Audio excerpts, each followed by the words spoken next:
कि एक शून्य से शुरुआत करके भी एक स्टूडेंट इतनी अवधि में आराम से अपना चयन सुनिश्चित कर सकता है, इस अवधि में कर सकता है। देखो, हाथों हाथ कुछ होता नहीं है। आज अगर आप कहोगे कि सर मुझे 4 महीने में करना है तैयारी वैयारी, तो 4 महीने में बेटा आजकल कुछ नहीं हो पाता। प्रिपरेशन के लिए 4 महीने में आजकल अच्छे से रिवीजन भी नहीं हो पाता है। हमें प्रिपरेशन के लिए ठीक ठीक 1.5 से 2 साल का समय अच्छे से चाहिए होता है। और आप इस मामले में थोड़े जागरूक और मुझे समझदार इसलिए लगे कि अपीयरिंग होते हुए आपने ये ध्यान लगाया कि हाँ अभी से तैयारी करेंगे तो परीक्षा तक जाते जाते ऐसे मुंह उतारना नहीं पड़ेगा।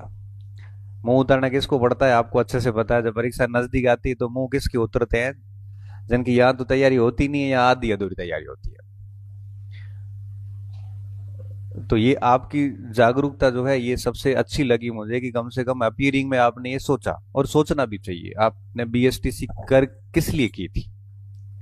हमारा टारगेट सिर्फ यही था 12वीं के बाद बीएसटीसी करने का कि फटाफट है वो कहीं न कहीं जॉब लग जाए, क्योंकि हालात हमारे ऐसे होते हैं घरों के कि बहुत अधिक हमारे पास में अवसर रहते नहीं है।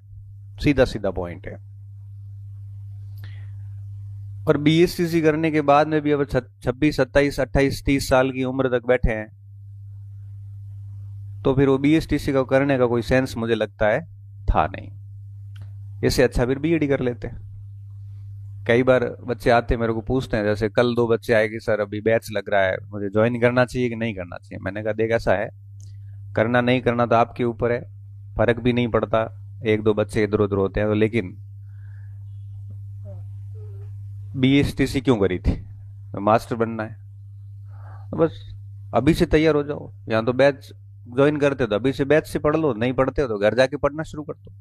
वो आपके ऊपर है। अगर आप 1.5-2 साल तक कंटिन्यूटी बनाए रखते हैं घर पे बैठे बैठे, तो घर पे पढ़ लो। अपने को पढ़ाई से मतलब है, क्योंकि जीवन बहुत अधिक अवसर देता नहीं है। ये बात हमेशा ध्यान रखना। जीवन 1 या 2 चांस देता है, वहां बाजी मार ली तो लाइफ सेट हो जाती है। अगर वहां भटक गए तो एक बार उचकी और आदमी पर उचक तो रहे। मल आवे ने देखे मल या ऐसी कुश्ती वाला गेम देखना, एक बार उचका ही फोन पर पाछा हुए पग टिकन दे बीजोड़ ना हेठो नौके करे पॉइंट बीजा ले करे आप काम खत्म। ये शाश्वत नियम हर जगह ही है। एक बार उचक गया ना व्यक्ति, वापस पैर टिकाना बहुत मुश्किल काम होता है। आप सभी यंग हैं, छोटे हैं और बहुत ही फ्रेशर है, अनयूज्ड माइंड है। अनयूज्ड माइंड मतलब ये माइंड बहुत बिल्कुल ही उपयोग हुआ है वनस तक, एकदम फ्री।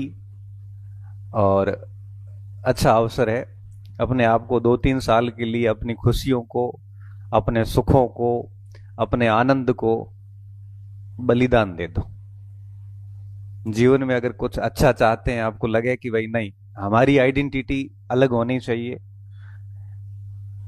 या हमारी अपनी एक पर्सनल लाइफ होनी चाहिए, हम घर वालों से पैसे न मांगे, अपने महीने महीने खाते में पैसे आने की स्थिति हो, समय पर अध्यापक बन जाते तो उसके बाद में भारत राजस्थान प्रशासनिक सेवा या भारतीय प्रशासनिक सेवा की तैयारी करने की भी स्थिति आती है।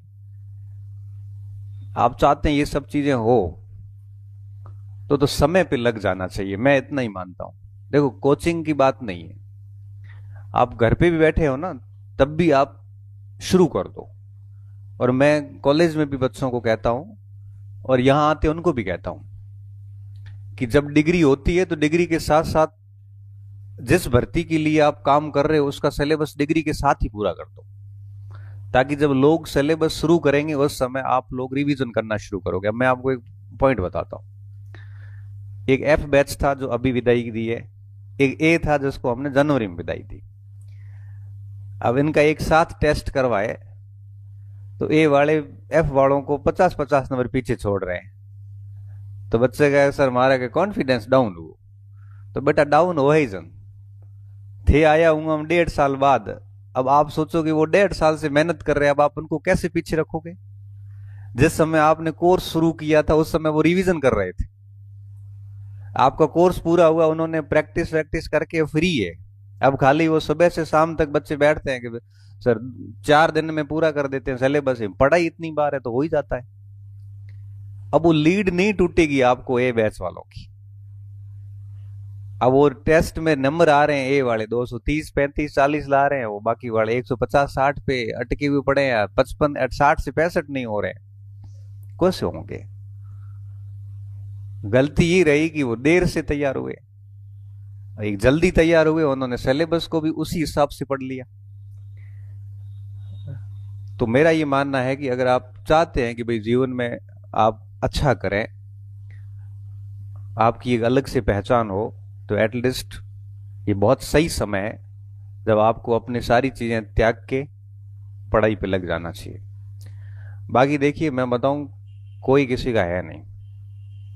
पढ़ोगे, अच्छा रिजल्ट आएगा तो सब रिस्पेक्ट देंगे, फेल हो गए तो लोग मजे लेंगे, मैं तो आपको क्लियर बोलता हूं। और नौकरी के लिए ना तो 10वीं के परसेंटेज मैटर करते हैं, ना 12वीं के परसेंटेज मैटर करते हैं, ना आपका पास्ट मैटर करता है। भूतकाल में आप क्या रहे हैं कोई फर्क नहीं पड़ता। आप बहुत जीनियस रहे हैं, इधर नहीं पढ़ोगे रिजल्ट नहीं आएगा। आप बेहद कमजोर रहे हैं पढ़ाई में, लेकिन यहां आपने दबा के तैयारी कर ली, अच्छी रैंक आ सकती है। आपका इतिहास बड़ा खराब रहा है, लेकिन अब आप सुधर गए हैं और अच्छे से पढ़ रहे हैं, तब भी चीजें बढ़िया हो जाती है। इसलिए कह रहा हूं कि सब चीजें भूल के अपने आप को एक अच्छा विद्यार्थी मानना शुरू कर दो और सब चीजें छोड़ दो। अगर आप चाहते हैं कि कोचिंग संस्थान आपका फायदा करें, तो उसके लिए कुछ चीजें आपको ध्यान रखनी पड़ेगी, जो मैं आज ही बता देता हूं। मैं डे फर्स्ट बताता हूं। देखो, कोचिंग आने से नौकरी नहीं लगती। कोचिंग में हजारों बच्चे आते हैं और लगने वालों की संख्या डबल या डिजिट में होती है। कोचिंग आने भर से सिलेक्शन नहीं होता। किसी भी प्रकार की गलत फहमी में नहीं रहना। सिलेक्शन तभी होगा जब आप कुछ बिंदुओं का ध्यान रखोगे। अब पिछले 15 साल से मैं कोचिंग संस्थान में पढ़ा रहा हूं, और जो मेरा व्यक्तिगत अनुभव है वो मैं आपके साथ साझा करूंगा। आप इन चीजों का ध्यान रख सकते हो तो ये मोटी फीस भर देना, नहीं रख सकते हो तो घर वालों का पैसा बर्बाद करना मत, होना कुछ है नहीं। मैं एज ए शिक्षक बात कर रहा हूं, थोड़ी देर पहले युवराज जी बोल के गए, वो एज ए बिजनेसमैन बात कर रहे हैं। वो उनका बिजनेस है और वो उनकी बात में भी व्यवसाय है। और मैं आपको एज ए शिक्षक बात कर रहा हूं कि अगर कुछ बातों का ध्यान रख सको तभी फीस भरना, अदरवाइज मत भरना। मैं फिर से कह रहा हूं, पहली बात, नियमित आना ही पड़ेगा। आप सोचते हो कि 5 दिन आएंगे, 2 दिन नहीं जाएंगे। कई बार यहां पे क्या होता था, हालांकि मेरी कक्षाओं में बहुत डिसिप्लिन रहा है, अनुशासन, तो मैं खुद नाक काटता हूं हर दिन बच्चों का।